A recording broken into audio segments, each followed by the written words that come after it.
2, 1. 7 things you probably didn't know you need to know. I'm Jamie East, and this is the Smart 7. Good morning, everybody. It's Wednesday, the 2nd of March. It's Ash Wednesday. And a big happy birthday to Daniel Craig, John Bon Jovi, Harry Redknapp and Chris Martin.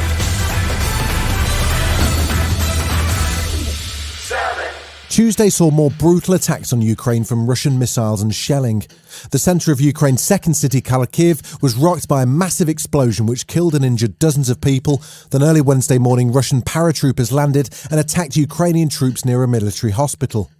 Meanwhile, an attack on Kiev's TV tower beside the historic Babin Yar Holocaust Memorial killed 5 more people. President Zelensky appeared over Zoom to address the European Union Parliament and make Ukraine's case for an expedited membership of the European Union. His words moved the assembled politicians, and even the translator struggled with emotion. We are fighting just for our land and for our freedom. Nobody's going to break us. We're strong. We're Ukrainians. The parliament responded with a standing ovation and then staged a walkout as Russian Foreign Minister Sergei Lavrov started his speech. Later, the Ukrainian president spoke to the international press, including CNN, from a bunker in Kiev. He was asked if he thinks that there's any real prospect of peace from the talks with Russia. Everybody has to stop fighting and to go to that point from where it was beginning 6 days ago. If you'll do this, and if those side is ready, it means that they are ready for the peace. If they don't ready, it means that you're just, wasting time. And do you think you're wasting your time, or do you think they're ready? We'll see. After President Zelensky's speech to the EU Parliament, a largely symbolic vote to approve the Ukrainian membership application was passed by 637 votes to 13. But that's no guarantee that the membership process will in fact move faster. EU President Ursula von der Leyen says in the meantime, Europe will provide support and care for those fleeing the conflict and pledged to create a special scheme to ensure they get all the assistance they need. We are proposing to activate the temporary protection mechanism to provide them with a secure status. They deserve it. We need to do that now. We are, and we will be there for them. US President Joe Biden announced that America would ban Russian flights from its airspace during his State of Union address and called Vladimir Putin a dictator, but emphasised that no US troops would fight in Ukraine. And NATO Secretary General Jens Stoltenberg had a message for Russia's President Putin, which he delivered from Estonia. We have increased our defensive presence. Our message to President Putin is stop the war, pull out all your forces from Ukraine, and engage in good faith in diplomatic efforts. Boris was busy on Tuesday too, flying to Poland and onto Estonia as he met with European leaders and criticised Russia's barbaric and indiscriminate tactics. During his press conference, Ukrainian journalist and director of the Kyiv-based anti-corruption centre Daria Kaleniuk had a direct plea to Boris for more concrete help for her people. So you're talking about the stoicism of Ukrainian people, and Ukrainian people are desperately asking for the West to protect our sky. We are asking for the no-fly zone. We are saying in response that it will trigger World War III. But what is the alternative, Mr. Prime Minister? My family members, my team members are saying that we are crying. We don't have where to run. And despite her plea for a no-fly zone over Ukraine, Boris says it's a step too far for the NATO alliance. Unfortunately, the implication of that is that the UK would be engaged in shooting down Russian planes. So that's not something that we can do or that we've envisaged. There was some good news for royal fans on Tuesday as the Queen's now resumed her Zoom engagements, having recovered from her bout of COVID.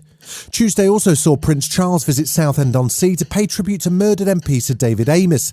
He made use of the occasion to also publicly criticise Vladimir Putin's actions in Ukraine. What we saw in the terrible tragedy in Southend was an attack on democracy. We are seeing those same values under attack today. In the stand we take here, we are in solidarity with all those who are resisting brutal aggression. Still to come on the Smart 7, Chelsea feel the pressure over Roman Abramovich and Kanye West speaks out. Right after this. Welcome back.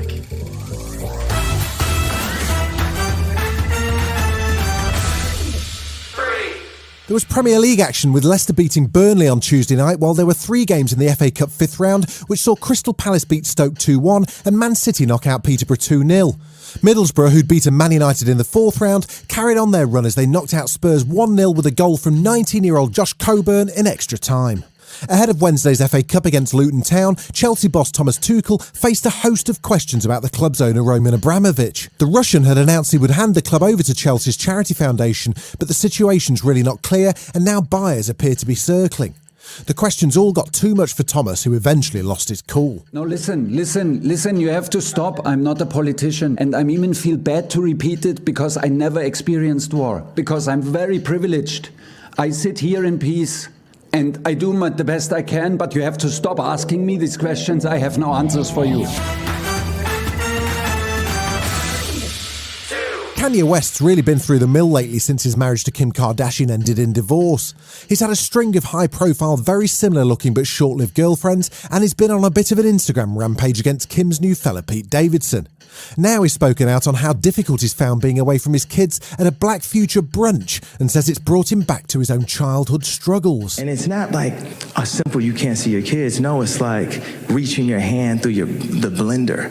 So when I see my daughter with wearing lipstick against my will on TikTok, and if I say something I'm considered to be erratic, I'm like, my dad didn't have a voice and my dad didn't have the money to stand up. Benedict Cumberbatch has been having a bit of a good week. He just unveiled a star on the Hollywood Walk of Fame. He's got a new Doctor Strange movie on the way. I'd say he's almost forgotten that Will Smith beat him to the Best Actor award at the SAG Awards on Sunday.